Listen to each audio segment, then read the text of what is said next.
4 पंक्तियों में ही साहब ने बहुत कुछ कह दिया। बस केवल हम एक पंक्ति पर इस पर विचार करेंगे।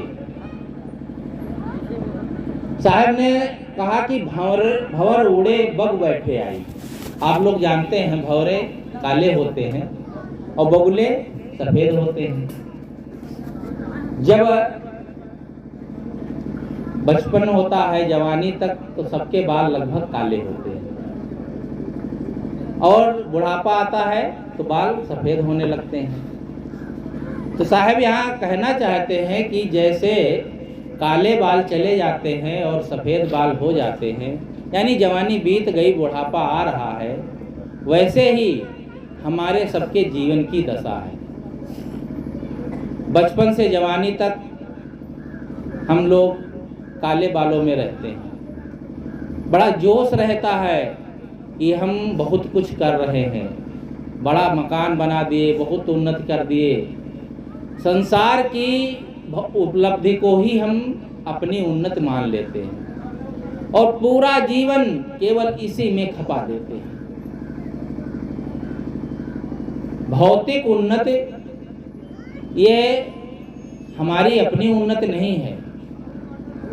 आध्यात्मिक जो उन्नति है, साधना, भजन, सत्संग, ध्यान, चिंतन के द्वारा जो हमें शांति प्राप्त होती है, वह उन्नति हमारी असली उन्नति है। जीवन भर केवल ऐसे ही बीत जाता है। बचपन तो खेल कूद में चला जाता है, कुछ पढ़ाई लिखाई किए और किसी को नौकरी मिल गई तो मिल गई, नहीं तो बस ऐसे ही जीवन बीत जाता है। किसी कवि ने कहा है कि ओ मेरे अहबाब क्या कार्य नुमाया कर गए, बीए किए नौकर हुए पेंशन मिली और मर गए। पढ़े लिखे नौकरी चाकरी मिल गई तो मिल गई, और पेंशन वाली बात आज का कोई कवि होता कहता भी नहीं, पेंशन भी नहीं मिलना। मतलब पढ़ाई लिखाई नौकरी करके और घर गृहस्थी में ही अपना पूरा समय गंवा दिए, खपा दिए और इस संसार से राम नाम सत्य हो गया। यह जीवन का की बहुत बड़ी हार है। साहब कहते हैं रैन गई दिवसों चली जाई, अनाद काल से पता नहीं किन किन खानियों में यह जीव भटकता आया। पशु पक्षी कीड़े मकोड़े पता नहीं कहाँ कहाँ इसने शरीर धारण किया। आज सौभाग्य जगह, आज कुछ ऐसे पुण्य बच्चों चलो इधर, आज पुण्य ज्ञान से हमें और हमारे कुछ प्रारब्ध कर्म ऐसे शुभ हुए, उनके प्रताप से मनुष्य जीवन मिला।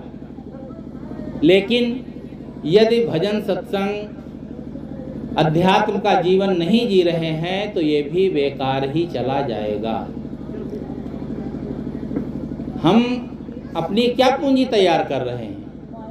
हमने बहुत बड़ा मकान बनाया, गाड़ी घोड़ा खरीदा, बहुत कुछ उन्नत की, बाल बच्चे पैदा किए, महात्मा लोग चेला चापट बना डाले, बहुत से बड़ा नाम हो गया। ये कोई अपनी उन्नति हुई क्या? अपनी उन्नति है जितने दिन बीते, जितना समय बीते, आत्मिक शांति मिले, उसके लिए कोई प्रयास नहीं किया गया। इसीलिए कबीर साहब कहते हैं कि रैन गई, रात तो बीत गई, रात अज्ञान के समान है, 3 खानियां अज्ञान के समान है, ये तो बीत गई। अब दिवस के समान, ज्ञान प्रकाश के समान मनुष्य जीवन मिला, वो भी बीता जा रहा है। जिनका बीता जा रहा है और सावधान नहीं है, उन्हें बाद में पछताना पड़ेगा। हाथ मल मल करके उन्हीं को पछताना पड़ता है जो साधना भजन नहीं करते, नहीं तो अंत में पछताने की जरूरत ही नहीं। इसलिए साहब कहते हैं कि हम अभी से सावधान हो जाएं। मौत आए, जीवन का अंतिम क्षण आए तो हमारे मन में कोई पश्चाताप ना हो, कोई दुख ना हो। लेकिन ये बहुत कम देखा जाता है। सभी दुखी रहते हैं, पश्चाताप करते रहते हैं कि पता नहीं जीवन में यह नहीं कर पाए, वो नहीं कर पाए, ये काम अधूरा रह गया। अधूरा ये वही रहता है जो अपने जीवन से संतुष्ट नहीं होता है।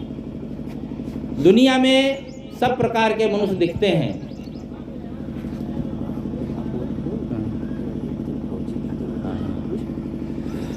तो सारे काम लोग करते हैं, लेकिन संतुष्टि नहीं मिलती है। संतोष आदमी के मन में आता ही नहीं। संतोषी व्यक्ति तो दिखाई नहीं पड़ता है जो ये कहे कि हमें जो मिला है मैं उससे पूर्ण संतुष्ट हूँ। जो हमें उपलब्धि मिली है, जो हमें घर द्वार मिला है, बाल बच्चे हैं, जो हमारे पास धन दौलत है, जो कुछ है हमारे जीवन में, मैं उससे पूर्ण संतुष्ट हूँ। मुझे कोई अब चाहना नहीं है। चाहना रहित जीवन जीने वाला व्यक्ति दिखाई नहीं देता। इसीलिए किसी ने कहा है कि सतेषु जायते शूरा सहस्त्रेषु चा पंडिता वक्ता 10 सहस्रेषु संतोषी नयो दृश्यते। सैकड़ों में कोई शूरवीर होता है। सहस्त्रेषु चा, शूरवीर मतलब बहुत वीर। हर आदमी वीर नहीं होता है। जरा भी कहीं थोड़ा सा भी पत्ता खटका आदमी भयभीत हो जाता है। शूरवीरता होती है दिल से, शरीर की ताकत से ही नहीं होती है। तो सतेषु जायते शूरा, सैकड़ों में कोई ऐसे होते हैं। सहस्त्रेषु चा पंडिता, और हजारों में कोई पंडित होता है, ज्ञानी विवेकी हजारों में होता है। पंडित का मतलब यहाँ विद्वान, जो शास्त्रों का ज्ञाता है। कोई हजारों व्यक्ति होते हैं, उनमें कोई एक हो सकता है। और 10 सहस्त्रेषु वक्ता, अच्छे वक्ता 10,000 में, 1 लाख में कोई अच्छा वक्ता होगा। आप कहेंगे अरे इतने वक्ता हैं, ये कोई अच्छे नहीं है। अच्छे का मतलब यहाँ जो समाज को सही सीख देने वाले हों, सही दिशा में ले जाने वाले हों। चमत्कार, अंधविश्वास, अवैज्ञानिक मान्यताओं में फंसा करके जनता को मूढ़ बनाते चले जाते हैं। कितने वक्ता हैं, कितने मंच पर बैठेंगे तो लगता है कि पूरी दुनिया का ज्ञान है और सब कुछ कह डालेंगे, लेकिन उनके कहने का भाव कुछ समझ में नहीं आता है। और ख़ास बात, लोगों को भटकाने वाला, भरमाने वाले जो चमत्कार के विषय हैं वो अधिकतम कहते हैं।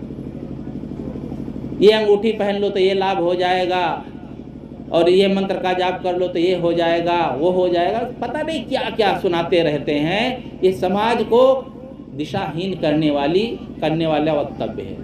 ऐसे लोग बहुत होते हैं, लेकिन समाज को सही दिशा दे करके धर्म परमार्थ में लगाना, आत्म कल्याण की शिक्षा देना और समाज सेवा का उपदेश देने वाले और स्वयं ऐसा जीवन जीने वाले। उपदेश तो कोई भी दे लेता है, पढ़ ले, सुन ले, बस कहने का आ जाता है ढंग, बोल लेता है, लेकिन जीवन में भी वो आचरण हो, ऐसे वक्ता बहुत कम लोग होते हैं। लेकिन कवि कहता है कि संतोषी नयो दृश्यते, ऐसे लोग संसार में हैं, लेकिन पूरा संतोष हो गया हो, जो पूरा अपने जीवन में संतुष्टि आ गई हो, वैसा व्यक्ति तो दिखाई ही नहीं देता है। बड़े बड़े महंत, बड़े बड़े आचार्य, बड़े बड़े गद्दी नसीन बने हैं और वे आज भी अपने जीवन में संतुष्ट नहीं है। कितने हजार भगत हो जाएं, कितने आश्रम हो जाएं, कितने चेला हो जाएं, चाहे जितने हो जाएं, वो कौन तुम्हारा साथ देंगे। आत्म कल्याण के लिए बाहर की उपलब्धि कोई काम नहीं देती है। इसलिए साहब कहते हैं जीवन हमको अपना जीना है तो अपने ढंग से जीना चाहिए। तो भंवर उड़े बग बैठे आई और रैन गई दिवसों चल गए। रात बीत गई है, दिन भी बीत जाएगा।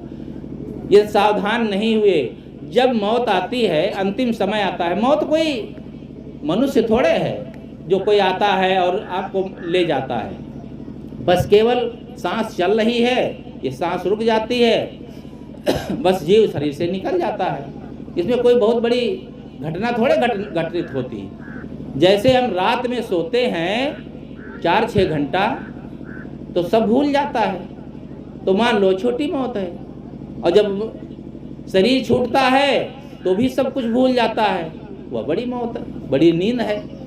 बड़ी नींद और छोटी मौत दोनों का ये समन्वय है, क्योंकि उसमें भी सब भूल जाता है, इसमें भी सब भूल जाता है। जो हमें जीवन में किए हैं, हमने जीवन में किया है, वही संस्कार के रूप में हमारे जीवन में उद्घाटित होते हैं। कोई व्यक्ति सो जाए तो सोने के पहले वो डॉक्टर होगा, तो सो करके उठने के बाद वो इंजीनियर नहीं हो जाएगा, मास्टर नहीं हो जाएगा। जैसा वह होगा, जैसी उसकी शिक्षा होगी, जैसा उसका संस्कार होंगे, सोने के बाद सो करके उठने के बाद वैसा ही होता रहता है। बस इसी प्रकार से समझ लेना चाहिए कि हम जैसा आज जीवन जी रहे हैं, जैसे हमने संस्कार उपार्जित कर रहे हैं, शरीर छूटने के बाद बिल्कुल वैसे के वैसे फिर आगे जन्म होंगे। इसमें कोई परिवर्तन होने वाला नहीं है कि हम यहाँ कुछ गलत करें, अच्छा करें, गलत करें तो वहाँ कोई बदलाव हो जाएगा। जैसा करेंगे वैसा ही हमारे जीवन में होता है। भारतीय परंपरा में कहा जाता है कि चित्रगुप्त 2 पार्षद सबके कंधों पर बैठ करके लेखा जोखा करते रहते हैं। चित्रगुप्त कोई मनुष्य रूप में थोड़े हैं जो लिखकर किसी के कंधे पर बैठकर लिखते हैं। इसका भावार्थ है कि चित्त के अंदर गुप्त रूप से जो वासनाएं अंकित हो रही है वही चित्रगुप्त का लिखना है, और इसमें कोई फेर बदल नहीं हो सकता है।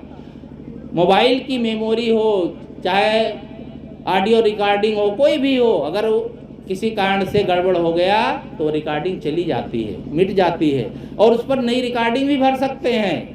लेकिन जो आपने कर्म किए हैं उस रिकॉर्डिंग को आप मिटा नहीं सकते और बदल भी नहीं सकते।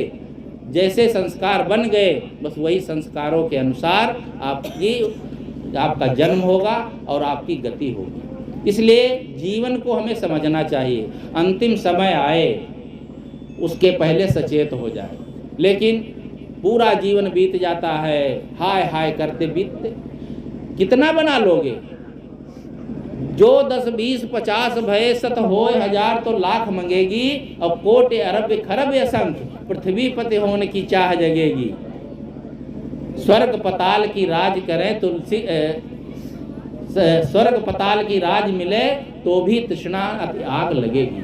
तृष्णा की आग बढ़ती ही जाती है, चाहे जितना कुछ मिल जाए, लेकिन आप संतुष्ट नहीं हो सकते हैं। इसलिए जीवन में संतुष्टि उसके ही होगी जो आध्यात्मिक काम कर रहा है, वो हर समय संतुष्ट रहता है। मौत आए तो आए, चलने को तैयार है, लेकिन नहीं आज किसी से कह दिया जाए। एक बूढ़ी माता थी तो बहुत जर्जर हो गई थी, तो रोज रोज कहे।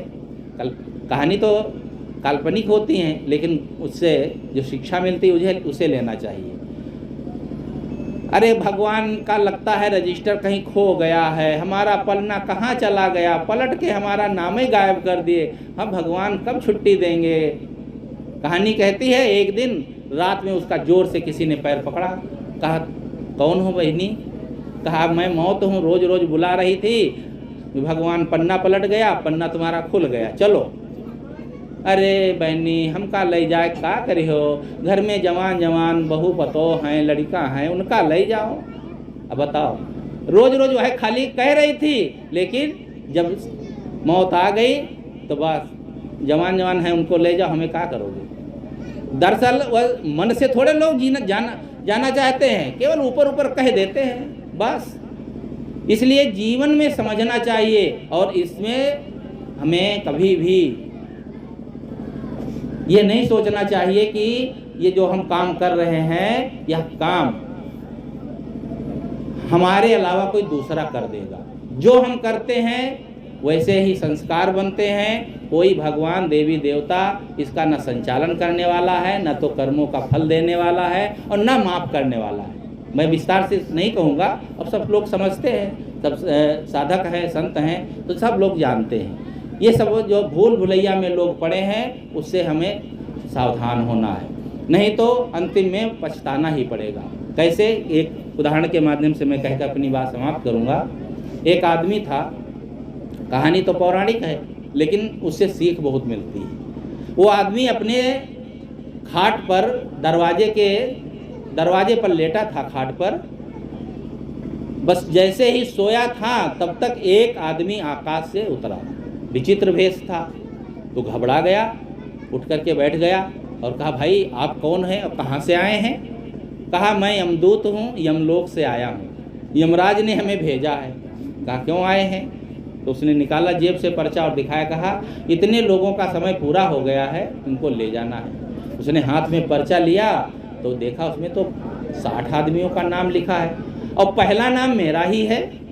कहा भाई तो मैं पहला नाम मेरा है। कहा इसीलिए तो पहले तुम्हारे यहाँ आया हूँ, चलो तैयारी करो। कहा अभी कुछ तैयारी कर ही नहीं पाया, बहुत जल्दी आ गए। कहा जल्दी नहीं, जीवन में बहुत बार तुमको संदेश दिया। पहली नोटिस आ गई जो बाल पाक दिखात हैं, दूसरी में नयन तिंगुर गिरन लागे दांत हैं, तीसरी में कमर झुक गई चलत पैर पिरात हैं। सब नोटिसें तो आ रही थी, अब नोटिस नहीं वारंट आया है। आ गया वारंट चौथा, हथकड़ी हम साथ हैं, अब भजन की कौन बिरिया कब करे रे बात। तब सोचा आप तो ये छोड़ेगा नहीं, ये तो बिल्कुल एकदम से तैयारी करके आया है। तो कहा अच्छा भाई अब चलना तो पड़ेगा ही, यमराज का आदेश है, आप आए हैं तो ऐसा करते हैं, इतनी दूर से आए हैं, आप कुछ भूखे प्यासे होंगे। उसने सोचा एक चाल तो चलता हूँ, आदमी की खोपड़ी में बहुत चालाकी होती है, एक चाल चलता हूँ, हो सकता है कुछ और जी लूँगा। आदमी को बहुत दिन जीने की जो कामना है ये बहुत दुख देती है। कितने दिन ज़्यादा दिन जी लेंगे उससे कोई लाभ होने वाला नहीं, कैसे जिएंगे उससे कुछ जीवन में फर्क पड़ेगा। उसने कहा हाँ प्यास तो लगी है, लाओ भाई कुछ पानी पिला दो। गया शरबत बना के लाया, उसमें नींद की गोली डाल दिया। जैसे उसने पिया और गहरी नींद में इमदू सो गया। झट से पर्चा निकाला, सोचा अपना नाम काट देता हूँ। का नाम काट दूंगा तो एक आदमी नाम कम पड़ जाएगा, तुरंत जान लेगा। तो ऐसा करता हूँ अपना नाम काटता नहीं हूँ, अपना नाम ऊपर लिखा है तो ऊपर से काट के नीचे लिख देता हूँ, गिनती में तो उतने ही रहेंगे। बस उसने चालाकी किया, लिख दिया नीचे और जेब में पर्चा रख दिया। 2 घंटे बाद वो सोकर उठा, बहुत खुश हुआ, अरे भाई आपने कैसा शरबत पिलाया, गहरी नींद पड़ गई, पूरी थकान उतर गई, आपने जो आतिथ्य सत्कार किया उससे मैं बहुत खुश हूँ। अब मैं आपको क्या दे सकता हूँ, लेकिन मैं जो मेरे हाथ में है वह काम करूँगा, आपको छोड़ तो नहीं, किसी को छोड़ नहीं सकता, कोई यमराज का आदेश है। हाँ तुम्हारा पहला नंबर था ना, तो पहला नंबर में तुमको नहीं ले जाऊँगा और तुमको आखिरी में ले जाऊँगा, इतने दिन तक आपको छुट्टी देता हूँ। कहा ठीक है भाई, बस तो ऐसा करता हम नीचे से शुरू करता हूँ, तुम्हारा पहला नंबर आखिरी में आएगा। नीचे से शुरू कर दिया तो कहाँ पहले का पहले पड़ गया। ये दुनिया गोल है, कहीं से भी शुरू करोगे पहला ही नंबर लगने वाला है। जब है पहला हो दूसरा हो, जब नंबर है आपका तो नंबर वही समय लगेगा। इसलिए ये चालाकी चतुराई करने की ज़रूरत नहीं है। जितने दिन जिए साधना भजन भक्ति करते हुए, अपने मन को अच्छा बनाते हुए, समाज का जो है जो अपने से बन सके समाज का हित करते हुए जीवन जिए और संतुष्टि रखें। जो मिला है सब अच्छा है, किसी की तुलना ना करें, कौन हमसे आगे है, कौन बड़ा है, कौन ज़्यादा प्रवक्ता है, कौन ज़्यादा भजन गायक है, कोई किसी की तुलना न करे। दुनिया में सब तरह के लोग रहते हैं, सबसे ज़्यादा संतुष्ट वह होता है जो कोई किसी की तुलना नहीं करता है। बस हम जैसे हैं बढ़िया है, हमारा जो कुछ है हमारे पास जो है सब ठीक है, ये भावना जब होगी तब हम आसानी से जीवन जिएंगे और हम संतुष्ट होंगे। हमारे व्यवस्थापक के अनुसार बहुत थोड़े थोड़े में कह करके कार्यक्रम समाप्त करना है, इसलिए मैं अपनी बात यहीं पर समाप्त करता हूँ। बोलिए सद्गुरु देव।